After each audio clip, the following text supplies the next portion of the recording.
What's going on, everyone? Matthew Peterson here, still without a voice, but you know what? We're going to play hurt, not injured. We're going to soldier on through. We're going to get you guys all of your daily Browns content, as always. Plenty to talk about today. Going into Week 11 against the Steelers, we're going to run through a preview for that game. We're going to recap all the latest news and rumors, and then we're going to jump into a mailbag, as always, at the end of the show. But I want everyone watching right now to be loud in the chat section. Do me a solid and be extra loud in the chat, because clearly my voice is not at 100%. I might have to go see, what's the throat doctor called? I don't know what it's called. But Lauren, I don't fucking know. But I might have to go see one, because every single weekend I lose my voice. And it's getting a bit frustrated. But you know what? Predict the score for me. Browns versus Steelers. Oh, I'm not pronouncing that. Nope. Arthroenology? I don't know. Here we go. What's the poll? Is Deshaun Watson a top 10 QB? You let me know. We got Jacob Kistner in the chat. We got Wolfstan, Lil Beam, Chef Ruben, Ray Bidding with the super chat. All of our usual suspects early and often loud in the chat section right now. Ty Man, good to see you. Tim Harsh, like the video. Only 13 likes so far. 100 people watching. Hit that thumbs up button if you're not already. But score predictions. Ty Man says 35-17 Browns. Ray Bidding, Browns by 9, 30-21. Lil Beam, 24-10 Browns. I like it. I don't like it. I love it. Let's go. I would love it a lot more if I could put a little bit more oomph in my voice. Now, while you guys get those score predictions in, we do have a super chat to get to coming in before the plane even took off the ground.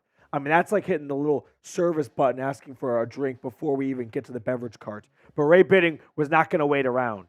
Let's not forget how big Sion Takitaki played. Yeah, he was phenomenal against the Ravens. He's had a really good season so far. The Browns went skinny at linebacker, re-signing Walker and Takitaki to cheap one-year contracts. And knock on wood, so far, it has played off, right? They are getting through this season with really good linebacker play for it being probably the least, spent position group for the entire Browns roster, right? I mean, they're spending more on every other position group, I'd say, other than linebacker. And it has been one of the most consistent rooms for this team. So, Ray, I'm with you, dude. I love what I've seen so far out of the BYU Cougar. Now, what I love even more is our friends over at Prize Picks. Support for today's show comes in from Prize Picks, and thanks to Prize Picks, I've had some of the most fun watching football, winning up to 25 times my money this season, and now I can play during basketball season as well. Here's how Prize Picks works. You select 2 or more players, pick more or less on their projected stats, and place your entry. So, for this week, I actually went to our Texans guy, Jeremy Beadling, to see what he was thinking, and he had some very interesting selections. I thought I'd share them with you guys. C.J. Stroud, more than 1.5 passing touchdowns. He's been great this year. I can get behind that. Travis Kelce and Jason Kelce combining for half a touchdown, a.k.a. can Travis Kelce score a touchdown? Don't doubt that. I'll take the more there.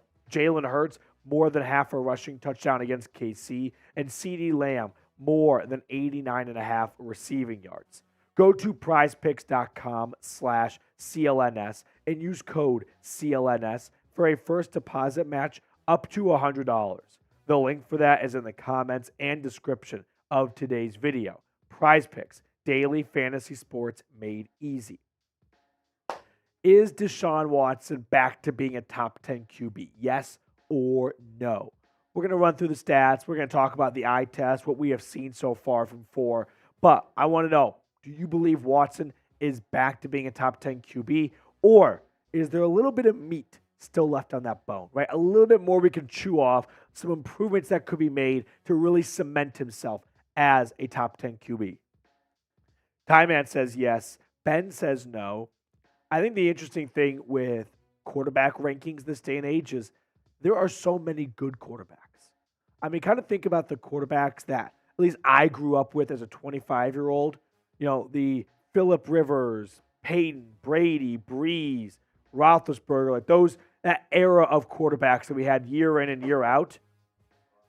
Rodgers, yeah, those were the guys, and it was pretty easy to include all of them in the top 10. Well, now you start counting top 10 quarterbacks, and you've got Mahomes. I mean, this is no particular order. Mahomes, Burrow, Allen, um, Lamar, Dak, Herbert, Jalen Hurts, Watson. Did I say Dak already? No. Aaron Rodgers when he's healthy. Dak's not even top 10. Kirk Cousins. Like, really quickly, I said Burrow. Really quickly, you find yourself getting to 10 before you even know it. Well, in the talent gap from 1 through 10 to 11 through 32, the top 10 quarterbacks are significantly better than 11 through 32. Yeah. So there are just a lot of good quarterbacks. Trevor Lawrence, like there are just a lot of good quarterbacks overall in the NFL right now. CJ Stroud, I don't think he's top 10 just yet, but he's definitely playing like a top 10 QB right now.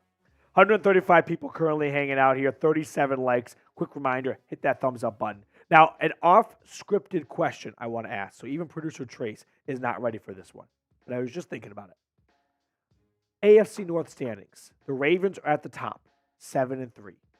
The Bengals are at the bottom, 5-5, or 5-4, I beg your pardon. Who do we want to win on Thursday night? If the Ravens win, the Bengals go to 5-5. They're not out of the playoff picture at 500 in November, but they're definitely behind the 8 ball. But that would separate the Ravens a little bit more from the Browns for the number 1 spot in the AFC North. Whereas if the Bengals win, they go from 5-4 to 6-4. Same amount of wins Cleveland going into their game against Pittsburgh. However, the Ravens go from being 7-3 to 7-4, and a win for the Browns could get them all the way into first. So do you want to keep yourself closer with the top of the food chain, or do you want to kick the Bengals out of the playoff picture? There are pros and cons to both. Who do you guys want to see win? Ravens or Bengals? Ray says he wants Cincinnati to win. That helps the Browns stay in contention for the first spot in the AFC North. But it also, lures in some very bad temptation of, well, if the Bengals catch fire at the end of the year, that could be a potential playoff spot stolen away. Steve says Bengals for sure. Kendrick wants Cincinnati. Jerry, Cincy, home playoff game. Christopher says Cincy. I like the aggressiveness of the chat, right? Bengals win. Ravens go from 7-3 to 7-4. A win for the Browns on Sunday improves them to 7-3, and they're at the top of the standings. But like I said, you have the Bengals flirting around at 6-4 then, and only a game behind. Okay, so seems like everyone is rolling with the Bengals. Jacob Kistner with a $5 super chat. Let's go, Jacob. Fun fact: more likes and subscriptions Petey gets on live show, the better the Browns play on Sunday in first quarter. Want the Browns to come out hot? Like and sub. Dude, Jacob might take my job by the end of the year. He's spitting facts. I'm telling you guys, Jacob Kistner knows the YouTube algorithm game, and he does my job for me, and a lot better at times too. So Jacob, no rebuttal for me. I take heed of. I take head of. Yeah, name that TV show. I know. Take head of. Whatever you just said, everything you just said right there, Jacob. Thank you, as always, man, for being in my corner. All right, shout out your city, though. We're about to get today's show underway. Enough of me jabbering on here. Where are you watching from right now? Let me know in the comment section. Where are you watching from today? I've got Ty Man the Buckeye in Ohio, Rays in Phoenix, Christopher's in Warren, Patriots in Defiance, Parkersburg, West Virginia, the Philippines, all the way from Manila.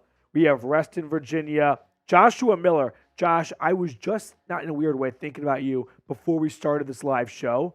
Have I missed you the last few watch parties, or am I just not noticing you in the chat? Because sometimes the chat moves too quickly and I miss a name or two, but I feel like I've not seen Martin Emerson jersey in the chat in a little bit. So tell me if I'm totally wrong or not. Matthew Dorr is watching from Chicago. What's up, 847? Brent's in Oklahoma City, Cape Coral, Florida, Black Swamp, Garrett's in Columbia, South Carolina. Took a road trip to Charleston, South Carolina in 2020. Stopped for a lunch in Columbia. Had top 3 barbecue my entire life in Columbia, South Carolina. I don't remember what it was called, but it was great. Ryan's watching from Dayton as always. David's in Cleveland. I love it. Chef Ruben in the Black Swamp. Michael's in San Diego. Garrett, you got to help me. It was like downtown. It was in downtown Columbia. Really good barbecue. Kind of on campus-ish. Not too big. Had a delicious pulled pork sandwich.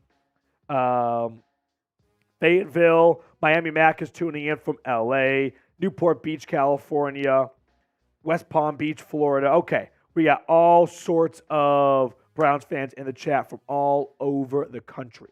Now, with that being said, guys, we are going to have a mailbag at the end of the show, if my voice will even make it to the end of the show. But get those questions in right now, early and often. Just start peppering the chat, baby. Hashtag Browns or Super Chat. If you Super Chat, as always, you skip the line. You go right to the front, and we guarantee your question gets on screen. Okay.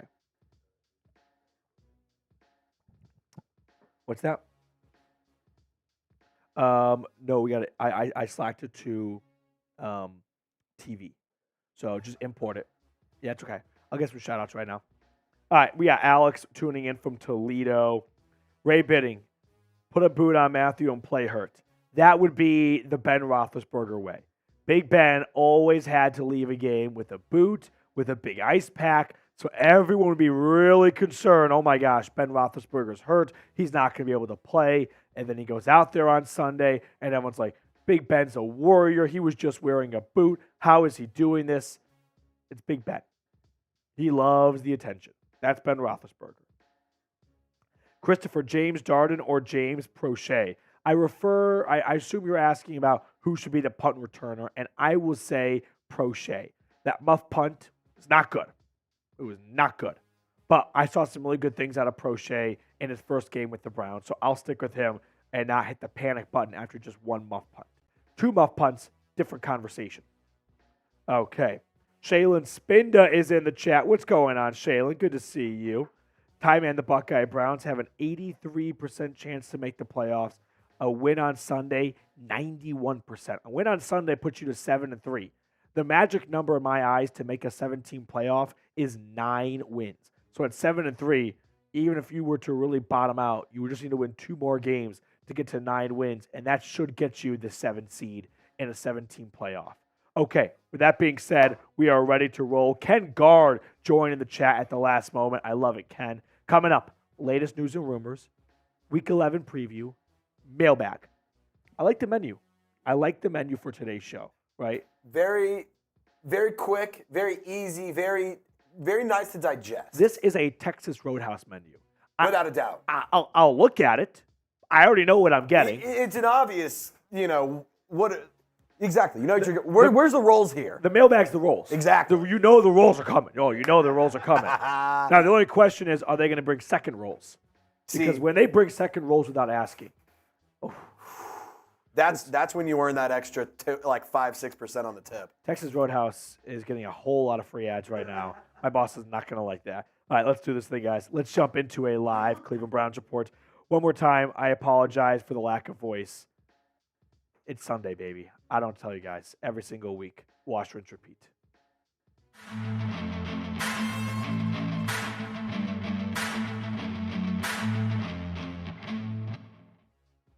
Ravens game is behind us. Steelers week. It is Pittsburgh Steelers week. Lock it in.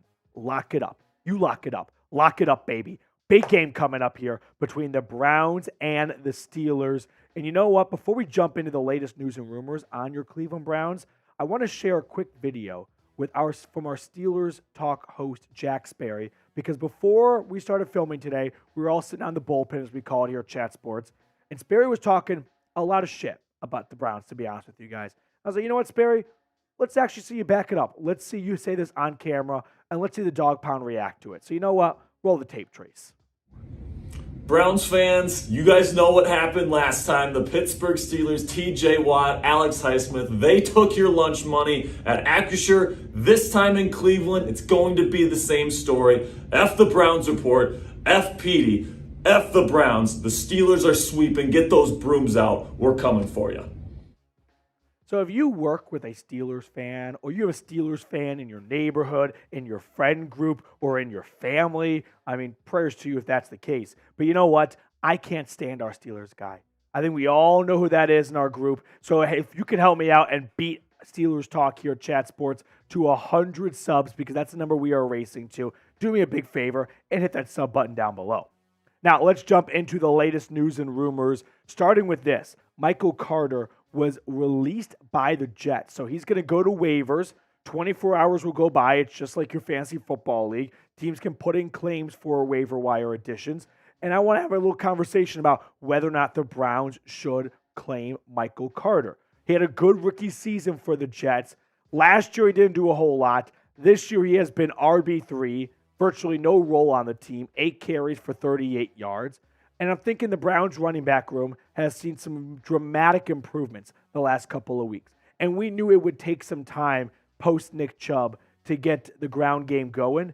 But even without Nick Chubb, this team is averaging 4 yards a carry. And so I think there's a conversation to be had of the Browns could stand to improve in the running back room. If they think Michael Carter is an improvement over Pierre Strong Jr. and they want to add another back to the backfield to kind of lighten the workload for Jerome Ford, keep guys fresh for longer, I could see Andrew Berry kicking the tires on adding Michael Carter. I also saw Elijah Moore tweet out a whole bunch of emojis, including the always tantalizing eye emoji about Michael Carter coming to the Browns. So just keep an eye on Michael Carter, maybe as a Browns waiver wire addition.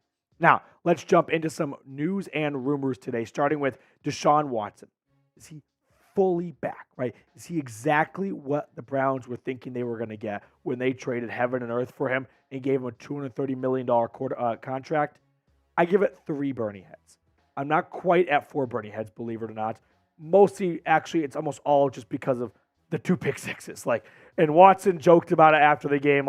He went up to AVP on the sideline. He's like, I can't fucking believe it. Another pick 6 right off the bat. But Deshaun Watson has shown us a lot of the great star plays we saw from his time down in Houston, and we are getting closer and closer to that. I do find it a bit interesting, though. If you look at Deshaun Watson's stats from his first 6 games last year to the 6 games he has played this year, they are somewhat identical, which feels weird because he has looked way better than he did last year. And we're getting closer and closer to his Houston days, but I think it's a little bit early to say he is 110% fully back because we know there is just a little bit more left on the bone, right? And I'm not saying that Deshaun Watson's been bad. This is not an anti-Deshaun Watson thing. This is just an acknowledgement of Watson has been better. Watson has improved week to week, it feels like, but I still feel like there's more out there. I still feel like we're just scratching the surface, which is scary for the rest of the league because with this defense and Dustin Hopkins and the offense still not flying at its cruising altitude, oh, you're telling me they can get better? I mean, even right now when they're playing their B game, they're still putting up 25 points a game. Imagine what they're going to be like when they have reached that cruising altitude. It's going to be scary. We are seeing, though, more and more and more big plays from Deshaun Watson, right? With his legs, 16-yard run against the Ravens to get them into field goal range, big-time throws down the field all over the place. The only thing we're really missing from Deshaun Watson is the easy throws, right?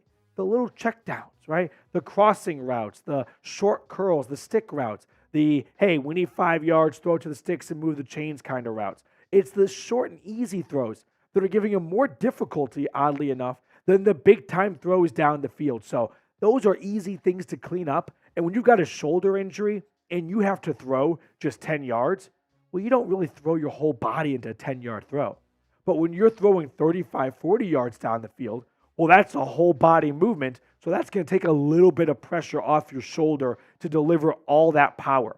But when you're throwing just 5, 6 yards, that's all arm right there. And so that arm getting better and better by the week, those short and intermediate throws are going to improve. But be honest with me. Is Deshaun Watson back to being a top 10 quarterback? I apologize for not having a full voice today. I'm not even that sorry, actually. I take a badge of honor knowing I lose my voice every Sunday for this team. Hurt, not injured, baby. So is Deshaun Watson back to being a top 10 QB? Second story item for today, Denzel Ward. Is he playing on Sunday against the Steelers?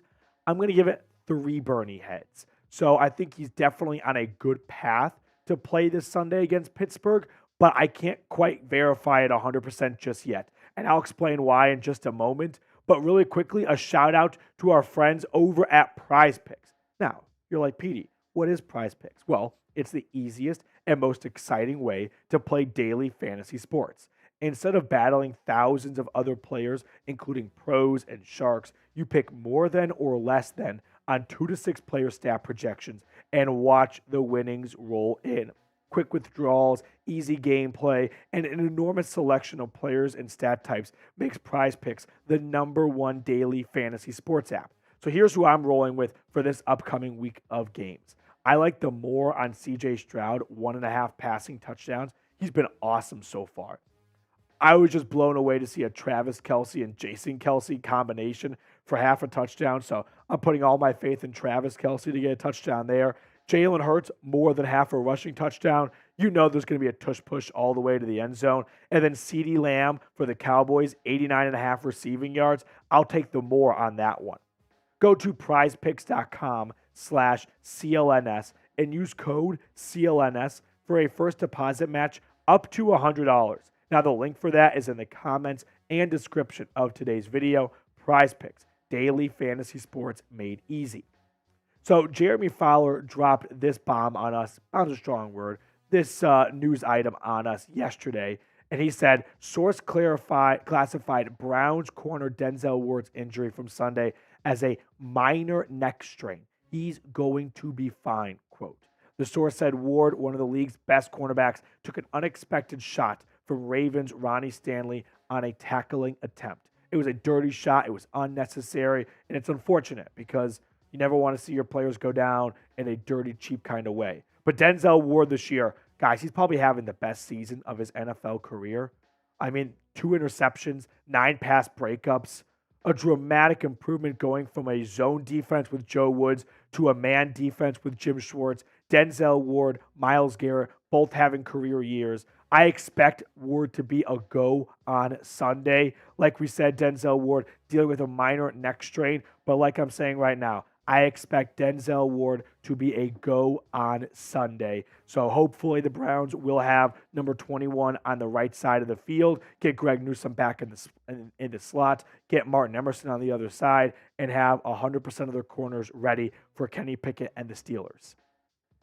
Third segment on today's show. Should the Browns stick with Geron, the fill-in left tackle, after just one game? Let me give us one Bernie head. I think there is some shreds of truth to the idea of Christian played well. Jed Wills, unfortunately, has not played very well. Maybe you ride the hot hand, and whoever's the better player deserves to play. And that's definitely true. But Geron Christian in Week 10, here are his PFF grades in case you're wondering. Overall grade, 69.6. Pass blocking, 72.3. I mean, we all came into this game sweating a little bit about backup tackle starting for Deshaun Watson as he's continued to work back from a shoulder injury. And there was never really a point I was all that concerned that they were going to let Deshaun Watson take a huge blindside hit or anything. Meanwhile, Jed Wills, definitely want to see him get 100% healthy and come back to the field because he was playing really well before he went down. But Jed Wills' highest PFF grades this year, overall grade 69 against the 49ers, run blocking 78.1 against the 49ers, pass blocking 74.0 at the Colts. So the bar for Christian to hold on to the starting job is not unattainable, right? It's not like Jed Wills was out there playing at a Pro Bowl level where he is going to be handed the job back. I think it's early to say after one game that Christian's going to hold on to the starting left tackle job. Let's see how the next 3 weeks roll out, right? I expect overall Wills to take over as the starting left tackle of this team. But if Christian goes out there and he plays some of the best football this offensive line has seen all year, I don't think Kevin Stefanski is going to be in a major rush to transition from Christian over to Wills. So I think there's a real possibility if Christian plays well. It's not that he'll hold on to the left tackle job, but maybe Kevin Stefanski and the crew go, hey, Jed, let's wait till you're really 100%. Like, I know you want to come back after the minimum 4-game absence for being on IR, but if you need an extra week or two, well, maybe we feel confident sticking with Christian until you're really at 100%. That feels more likely than Christian's going to hold on to the starting left tackle job. Now, before we get on out of here, I had a commenter on a recent video say, I want the Doghouse. Well, here's the Doghouse, dude. Off the leash after the win, Greg Newsome. First career interception is a pick 6. He filled in very well for Denzel Ward, meaning, you know what, Greg? I'm that psycho dog owner that takes my dog on walks without a leash because I think I'm so cool and I want to impress the neighborhood. I do not understand those crazy people, and you know who you are in my building. Extra treats goes to Deshaun Watson because a slow start was turned around very quickly in the second half with a bad ankle, 14 for 14, 139 yards, 1 touchdown. Extra treats for Deshaun Watson.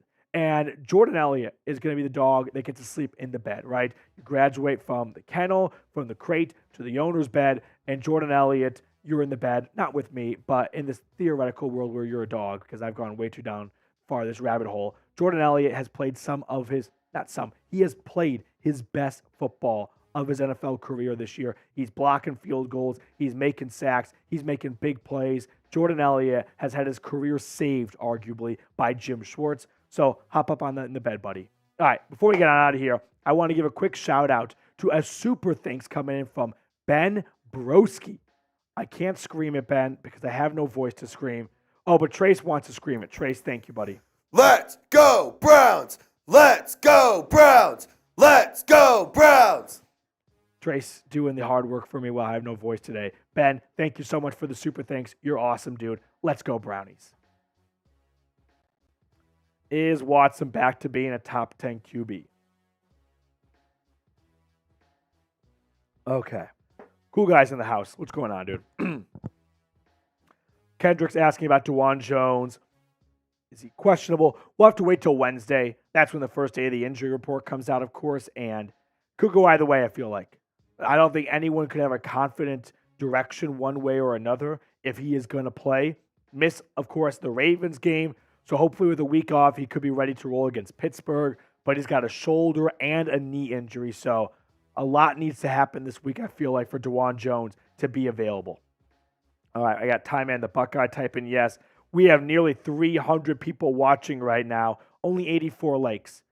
Otherwise, if you don't like the video, I mean, what the fuck are we doing here? We got, Steelers fan infiltrating the Browns report here because they want to get a scouting report on Cleveland because deep down, actually, it's not even that deep. Like surface level, Steelers fans know this team is fraudulent. This team is bad. They were bad in 2020, and they were exposed by the Browns in the playoffs. They are bad right now. I can't wait to expose them on Sunday. Let's go. Let's go. That's what I'm talking about. 103 likes. Let's go, Brownies. Okay. Hashtag Browns. We do have a mailbag coming up later, so start getting those questions in. If you have any question about this upcoming game, let me know in the chat, or you can super chat, and we'll throw it on screen for everyone to see. Are we ready to Steelers talk in subscribers? So let's start chipping away at that deficit. Hit that sub button down below if you can't wait to kick some Steeler ass on Sunday. Week 11, Browns versus Steelers. Pardon the typo at the top of the screen, but a big matchup between Pittsburgh and Cleveland as we have an AFC North clash between two teams that do not get along, and I cannot wait to jump into an absolute masterclass of keys to victory and a preview for this game. But let's set the scene a little bit, and let's get everyone familiar with what Pittsburgh and Cleveland have been up to all season long. So the Browns come in with an 18.9 points per game allowed on defense compared to a Steelers offense that's only scoring 17.3 points per game. Turnovers, Browns defense taking the ball away 15 times so far.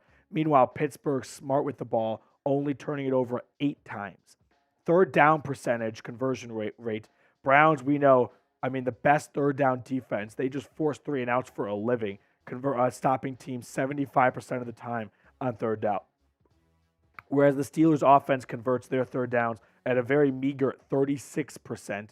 Red zone defense, Browns have not been in the red zone all that much this year. However, they have given up 13 touchdowns in 20 trips, whereas the Steelers bat .500, which is bottom half of the league. Now, let's see how the Browns offense compares to the Steelers defense. Browns offense scoring nearly 24 points per game.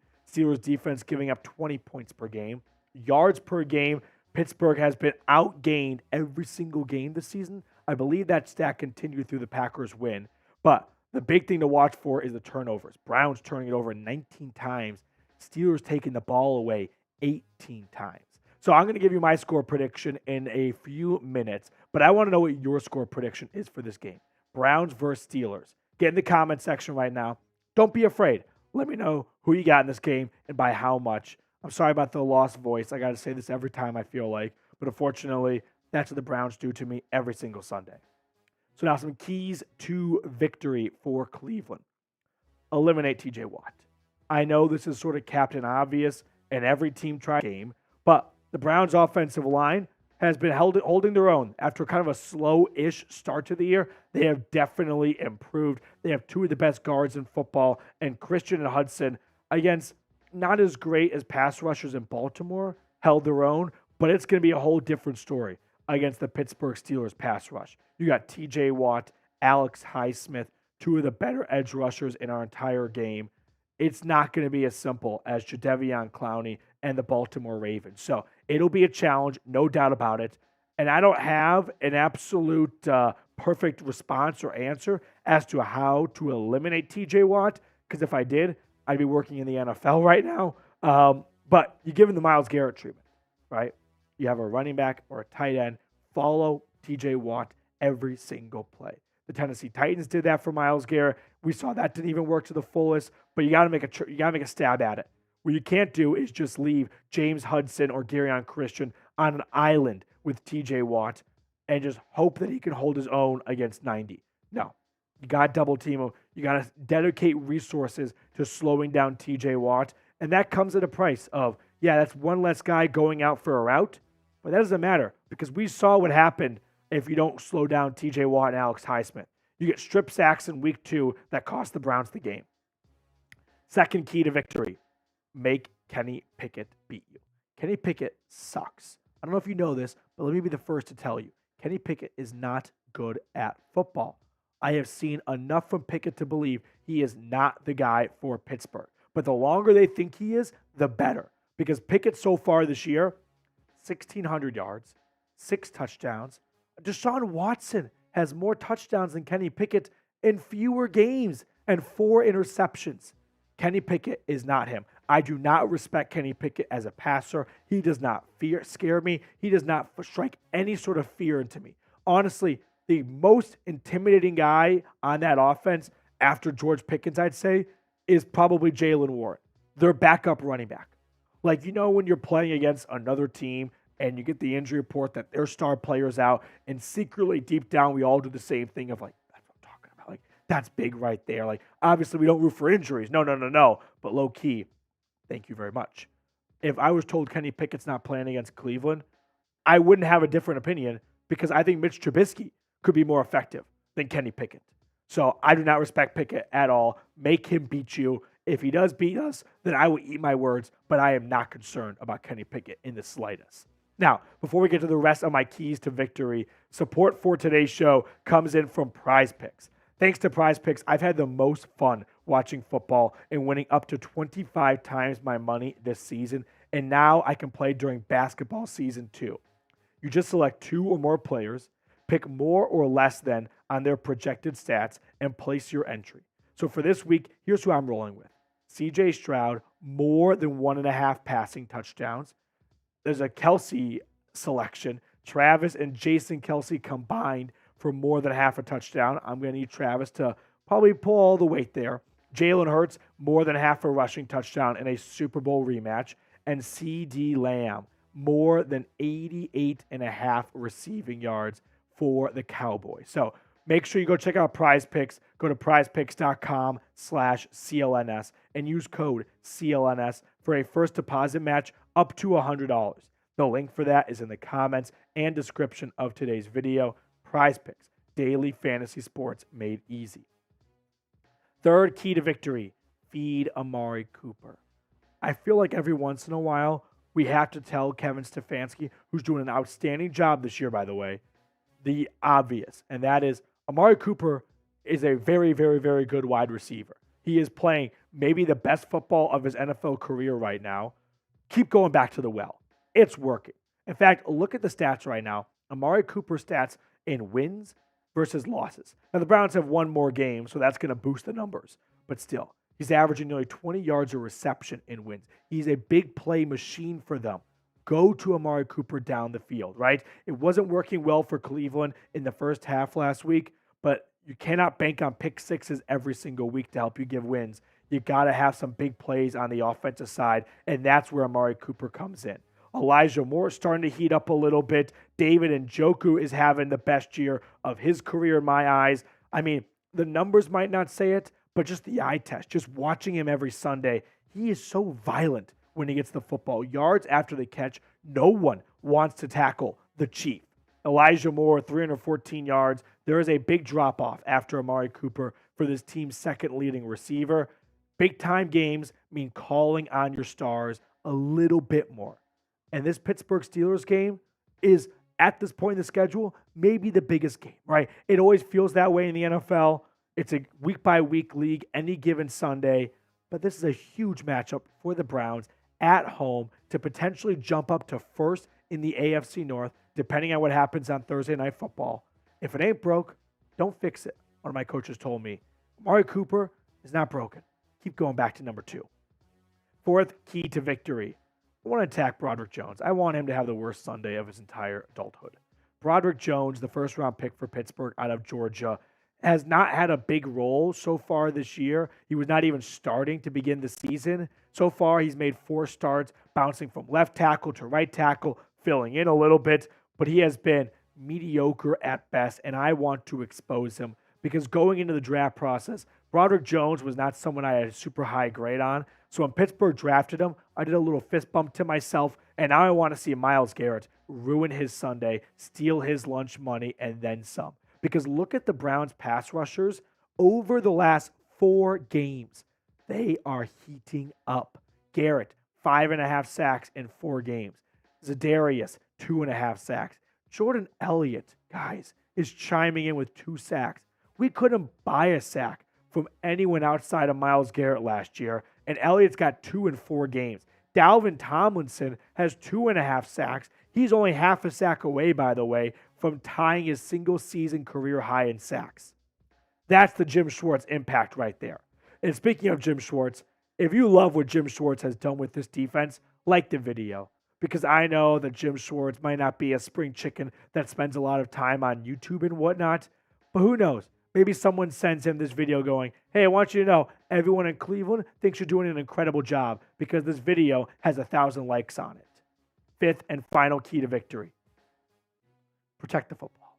I made an oath to you guys before the season started that when I do my previews every single week, I'm not going to give you the cliche, don't turn the ball over. Like, no shit, Sherlock. But you know what? The Browns need to hear it because despite them being 6-3, they lead the league in turnovers with 19. And they are going up against a Pittsburgh Steelers defense that is tied for the league lead in takeaways with 18. This is not oil meets water. This is oil meets a match. And it could be explosive and not in a good way for the Browns. Steelers are very good at taking the ball away. The Browns are very good at giving it away. So they need to hear this until that number 19 stops growing. Protect the football. All right, I asked you at the start of the show to predict the score for me. I'm going to give you my score prediction in 30 seconds. But one last time, get your score predictions in if you have not already. Browns versus Steelers. Let me know who you got in this game and by how much. I'm going to say Browns win it 30-10. The Browns have played some close games, and hey, wins are win. They got a great win against the 49ers, against the Ravens, 2 teams that we were told at that week were the best teams in the National Football League, and then they ran into the buzzsaw that is the Cleveland Browns. But this week, I think the whole league finds out the Steelers are frauds, the Browns are legit, and it's going to be an ass-kicking by the lake. And if you're with me, like today's video. Predict the score.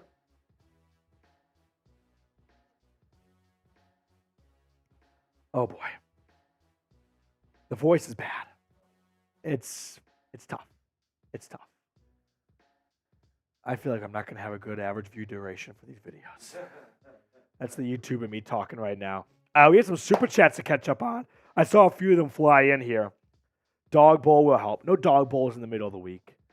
I can't be drinking like that on Tuesday. Sub-Zero. What's going on, Sub-Zero? Good to see you, man. Saw the game on this channel Sunday, then later watched the winning highlights. Let's go, Browns. Love you guys at Chat Sports. Sub-Zero, we love you, man. You're incredible. Thank you so much for always supporting the channel. Some great highlights to watch. Like, there's nothing better than just, like, throwing on highlights for something you already saw, and you just want to watch it again. That's peak fandom. That's Victory Monday in a nutshell. Like, oh, you're rewatching the Browns game. Did you miss it? Nope. I want to rewatch it again. In fact, I'm going to hit back 5 seconds, and I'm going to rewatch the Greg Newsome pick again. So, Sub-Zero, happy to have you with us, man. I'd say another top fandom moment is when your team loses and you won't watch the highlights. That's that next Monday. Bad for business, for my business. Yes. But, like, Browns lose, like, the amount of interest I have in seeking content on Monday, I think it's just about two different types of fans. I think there are fans that after losses enjoy being mad and they want to see what other people are saying. And then there are fans who after losses are sad and they want to block it out. And those are different types of people. Like, I tend to fall in the sad category where if my team loses, I'm not flipping tables, punching walls, throwing TVs. You know what I mean? I'm sitting there in silence, and it's all going through my head about how much emotional investment I make into sports and how stupid it is that I let them dictate my mental well-being for the whole year. Like, just different types of fans right there. Jacob Kistner, next one up on the show here. Petey, who is the worst 6-3 team? It's the Pittsburgh Steelers. Like, I remember 2020 banging the drum. The 11-0 Steelers suck. And everyone's like, well, they can't be that bad. I'm like, they are that bad. And they were exposed in the playoffs. Every once in a while, there are simply frauds. Teams that win games, close games. Good for them. It's not easy, to win in the NFL. And Pittsburgh Steelers fans should not be apologizing for wins. I wouldn't be apologizing, but it's not even deep down they know. They know this team is not good. And eventually, the breaks and the luck, they're going to run out. Joshua Miller, next one up on the show. Good to see you, Josh. How about a bit of love for Josh Dobbs? Dude, Josh Dobbs, like, we get a quick 2 clap for my Tennessee volunteer. 1, 2. He has made himself a ton of money the last, like, month and a half of his life. It's unreal. Like, he's going to get himself kind of the Jacoby Brissett contract, where he's going to go to a team that has a young quarterback, and he's going to get signed to a 1-year, $8-9 million contract. That's a great payday right there as a backup quarterback. Like, I think, honestly, the two biggest hustlers in terms of making a name for themselves as quarterbacks, it's got to be Dobbs and Heineke. Yeah. Like, come out of nowhere, and you got yourself a job in the NFL. Yep. So how about some love for Josh Dobbs? He's been doing fantastic so far. 2 wins up in Minnesota. Big test for the Vikings, though. They play the Broncos on Sunday Night Football this upcoming week. 2 of the longest winning. I think it is the 2 longest winning streaks in the NFL. Minnesota has won 5 in a row. Denver has won 3 in a row. Combined 8-game winning streak for that matchup. I don't know if any other matchup has a combined winning streak longer than 8 for week 11. And it's funny because, like, 2 weeks ago, we were begging the NFL to take that game off Sunday Night Football. And now it might be a pretty good game, actually. All right, mailbag coming up here. Hashtag Browns or Super Chat. So if you have any questions about the Browns or just anything under the sun, really, hashtag Browns in the chat or Super Chat. If you Super Chat, you skip the line, and we guarantee your question gets on screen. We have 246 people hanging out with us right now, 144 likes. Can we get 6 more likes? 6 more likes to get to 150 likes, get to a nice even number to start this mailbag off. Yeah, that's it. That's good. Show it one more time. That looks right to me. Bingo. Okay. Are we good on questions, Producer Trace, or do we need a few more, you think? Trace says we need 1 or 2 more questions to get the fullest mailbag. So If you have any question at all, like Ray Bidding, like Gregory H., hashtag Browns, Beth Jazos just asked a question. I see Kia Adams in the chat. You have to use hashtag Browns. Otherwise, the software cannot pull the question and put it on screen. Unfortunately, too late, Josh. We'll include that at the end of the mailbag. We'll run through all the super chats based on the order of questions at the end of the mailbag. Okay, are we ready to rock and roll? All right, here we go. Let's jump into a live Cleveland Browns mailbag. First question on today's mailbag comes in from, you got to call me, Nighthawk. Dragon asking, why does the national media still not respect the Browns? This is a good question, and this is a question I've seen all over the place. And it's not a very simple answer, but I think the simplest answer is there are a lot of members of the national media that are not a fan of Deshaun Watson, and they did not like the Browns giving Deshaun Watson that big of a contract. So until they are absolutely forced to recognize the Browns as a good team, and there's no denying, and it's just black and white, the Browns are good and Deshaun Watson is good, they are going to do everything in their power to talk about the other good teams in the NFL. So you're not going to see a lot of love for the Browns on talk shows and in power rankings and things like that, despite them being 6-3 with impressive wins against the 49ers and the Ravens, because a lot of people in the national media just don't like what happened with the Browns giving Deshaun Watson that contract, so they are going to do their absolute best to avoid giving the Browns airtime and recognition. But you know what? I don't give a fuck about those national media people. So if you are a ride or die with this team, drop a CLE down in the comment section, because it is ride or die, Browns versus the world, baby. And if you're with me, drop a CLE down below. Next question coming in from Chubathon. Should the Browns sign a cornerback or safety? I was mad we didn't get Jack Jones. Yeah, Jack Jones was claimed off the waiver wire by the Las Vegas Raiders. Let's wait and see how the injury diagnoses come out. We're filming today's mailbag during our live show on Tuesday. I think Denzel Ward will be available on Sunday for Pittsburgh. Juan Thornhill, calf injury. Remember, he missed week 1 with a calf injury. Those are not things you want to play with. Calf is very close to the Achilles. So I could see the Browns maybe kicking the tires on adding a guy to the practice squad, which they have done several times this year, and then promoted guys to the active roster, right? James Prochet is a victim of that, an example of that, of players being added to the practice squad and then being moved up. But no, I don't think the Browns are going to go out and add some legit starting caliber type of corner safety veteran and just sign them straight to the 53-man roster. I think they like the guys they have, and until they are really faced with a obstacle of no no Thornhill or no Ward, they're going to have a next man up mentality. Ryan Chowdhury, next one up on the show.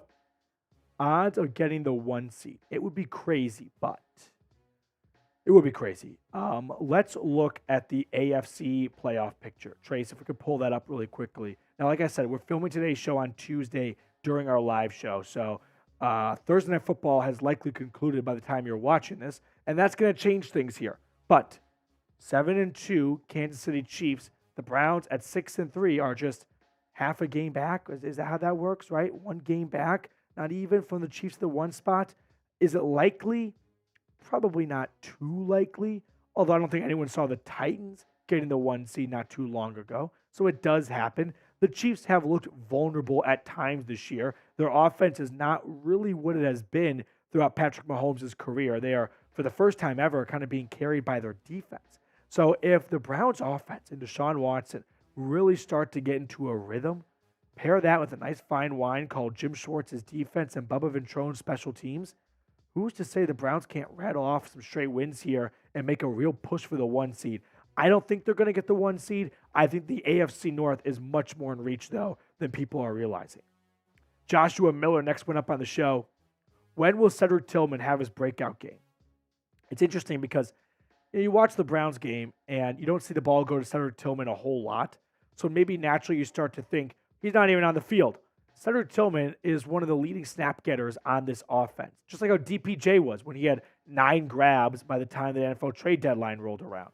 So he had a great block against Kyle Van Noy. I am sure they loved watching that in the film room. That got the whole wide receiver room up and rowdy. We just need to see, like you're talking about, Josh, a breakout game. And as Deshaun Watson is getting better and better from the Cardinals start to the Ravens start, hopefully against the Steelers, we see Watson link up with Tillman in the red zone. Wallace Burke, next one up. Excuse me, everyone. Sorry about the voice. I lost it. Is the front office going to continue looking for an offensive tackle? I don't think so. I think they are content with Geron Christian and the way he played, filling in for Jed Wills. They have to go 3 more games without Jed Wills, right? Minimum of 4 games, 1 game down. Steelers will be halfway there. And James Hudson filling in for DeJuan Jones means if DeJuan Jones returns and they don't really like Christian at left tackle and they like Hudson more, well, they could kick James Hudson over to left tackle or maybe even kick DeJuan Jones over to left tackle. I think for now, the Browns are content with their 4 active tackles, Leroy Watson, Geron Christian, DeJuan Jones, and James Hudson. So I think for now, the Browns are okay with those 4 guys. Now, before we get on to the rest of today's show, support for today's show comes in from Game Time. You guys shouldn't have to worry when you're buying tickets to your next big event. Game Time is the fast and easy way to buy tickets for all the sports, music, comedy, and theater events near you. If you're trying to catch an upcoming Browns game or you want to see a Cavs game or another sporting event in your area, Game Time is the place to visit first. They are obsessed with finding ways to help you guys save money on tickets. Game Time has deals on tickets right up to the start of the event and even an hour after it starts. It's the place to find last-minute seats. Download the Game Time app, create an account, and use the code BROWNSCHAT for $20 off your first purchase. Terms apply, but again, create an account and redeem the code BROWNSCHAT for $20 off. Download Game Time today. Last-minute tickets, lowest price guaranteed. Joshua Miller, is it too late to flex Cleveland-Pittsburgh game to Sunday night? Yes, it is too late. I believe you need 10 days notice. Maybe it's just a week. So you don't need too much advance notice, although there are different tiers depending on what week it is for how much advance notice has to be given. Just flip it. But at this point, it is too late. It is locked in. Vikings, Broncos, Sunday Night Football. FNO Sammy, are the Browns the best team in football? I mean, they have beaten at the time what we were told the 2 best teams in football. Week 5 or week 6, that is, against the 49ers, who were undefeated at the time, and it looked like nothing was going to slow them down. And then the Ravens this past week, who were touted as the best team in the AFC, and they ran into the Cleveland Browns. So are the Browns the best team in football? I don't think they're there yet. I think the Philadelphia Eagles might have something to say about that. The Kansas City Chiefs are still the Chiefs, but the Browns are not far behind. They are right there. They are top 6, top 7 in my eyes. Cool guy called Zone. Next one up, dude. When we beat the Steelers, do you think the Browns will be taken more seriously, or will people keep being delusional? I mean, I think the delusion kind of comes in with every single win having some sort of reasoning from the other side. Beat the 49ers. Oh, you got lucky. Bad calls. Jake Moody missed a field goal. Cry about it. Beat the Steelers, or beat the Ravens. But the Browns fell behind. Deshaun Watson had a horrible first half, so he doesn't get credit for having a great second half to lead a comeback. Where if another quarterback had done that, everyone would be talking about it all day Monday. So a win against Pittsburgh will probably be spin zoned into, well, the Browns just exposed the Steelers as frauds, which they are. So I'm guessing there will still be some delusion. If you want to see the Browns truly get some credit, maybe it's on the road in Denver, because that's going to be a tough road matchup. The Broncos are hot right now. That could be a game on the road that gives the Browns some more credit. Gregory H., what's going on, dude? Do you see the Browns picking up a wide receiver to give Watson another weapon? I don't think so. Maybe internally the Browns are very disappointed with the production of their receivers outside of Amari Cooper, but I think the next man up philosophy will continue. So if they're not liking what they're getting out of their guys, well, they can turn to Austin Watkins from the practice squad. They can go deeper and get David Bell back from an injury soon. Maybe they go out and add a veteran receiver if an injury happens, but I don't think the Browns are going to bring in someone new just over playing time or just over results out of the current receiving core. Franklin, next one up. So the Browns extend Kevin Stefanski. So when it comes to head coach contracts, a couple of facts. One, a head coach's salary and contract does not apply to the cap. So frankly, I don't really care what they pay a head coach. And I don't care how long he's under contract for, as long as the owner does not use that as a reason to not fire him, right? So if Haslam wants to extend Stefanski and he's okay with firing him into that extension if things aren't going well, then sure, why not extend Kevin Stefanski? But if you're afraid of, well, if you extend Stefanski, then Haslam is going to be tied to him for every year of that contract, and he's not going to want to fire him a year or two early and pay him to not be the head coach anymore, then I can understand some skepticism of, well, let's slow down just a little bit. It's the middle of the season. Let's see how the rest of the year plays out. In my eyes, you should let the rest of the year play out. We're 6-3. Vibes are high. Stefanski's looking like a great coach right now. He's doing the best job of his NFL head coaching career, but I would like to see the rest of the season play out before we give him an extension. Last question coming in from TKU Wills. Denzel Ward update just tuned in. So Jeremy Fowler put it on screen, put out on Twitter just a few days, or just yesterday actually, that Denzel Ward's injury is being described as a minor neck strain. Quote, he is going to be fine. So very good news, I would say, on the Denzel Ward front. My prediction is Denzel Ward will be available for the Browns on Sunday against the Steelers. We'll see how this take, I guess, holds true until this video goes out. But as of right now on Tuesday, I think Denzel Ward will be a go. That's going to do it for us on our mailbag today. If you enjoyed our content, consider subscribing to the channel. We're going to keep you guys in the loop all year long. So don't miss a single thing when it comes to the Cleveland Browns right here at the Browns Report.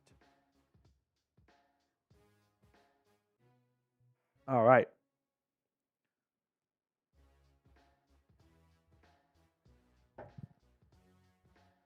Can you guys even hear me? Like, I'm kind of curious. How bad is it? Time Man, can you grade it? How bad's the voice? 1 to 10, 10 being unlistenable. 10 being unlistenable, 1 being crystal clear. 10 being unlistenable, 1 being crystal clear. Cool Guy says 5. Ray said, we're over 5. That's not where I want to be. I did not chug all this tea last night for nothing. 7s and 6s. This is not an unlistenable 10, right? Joshua Miller with a $2 super chat. Let's jump into that super chat, and then we're going to let you guys go on for the rest of your day, and I'm going to go suck on some tea bags. Can we fit... pause. Can we fit Za'Darius Smith under the cap next year? Za'Darius Smith had his contract restructured for it to be a 1-year contract with more money up front. If things go well this year, I'm sure Za'Darius Smith would have the Browns on a short list of teams he would like to re-sign to. And I'm sure the Browns would be interested in bringing back Za'Darius Smith. I'm curious to see if the Browns feel like after this year, Isaiah McGuire or Alex Wright is ready to step into a role with Okoronkwo opposite of Myles Garrett. But something tells me they might want to hold on to Za'Darius for an extra year. So they could definitely make it work financially if they really want to, Joshua. Here we go. Jacob says it does not sound that bad. I'll take your word for it. I sure hope so. Wallace Burke really wants a dog ball. Come back on Sunday, Wallace. William Wallace. All right, that's going to do it for us on today's show. We're going to sign off. We're going to let you guys go and enjoy the rest of your Tuesday. I host trivia every Tuesday at a bar. No one's going to hear a single question. It's going to be bad. Yeah. Do you guys want to go? We'll leave with this. This is a question in tonight's trivia game. So, you ready? It's a sports question. This one surprised me a little bit. Not too much, though. It's kind of easy. Name the only quarterback that is top 5. Start over. Name the only NFL Hall of Fame quarterback. Okay. That is top 5 in passing touchdowns and interceptions. Hall of Fame quarterback. Hall of Fame quarterback, top five in touchdowns and interceptions.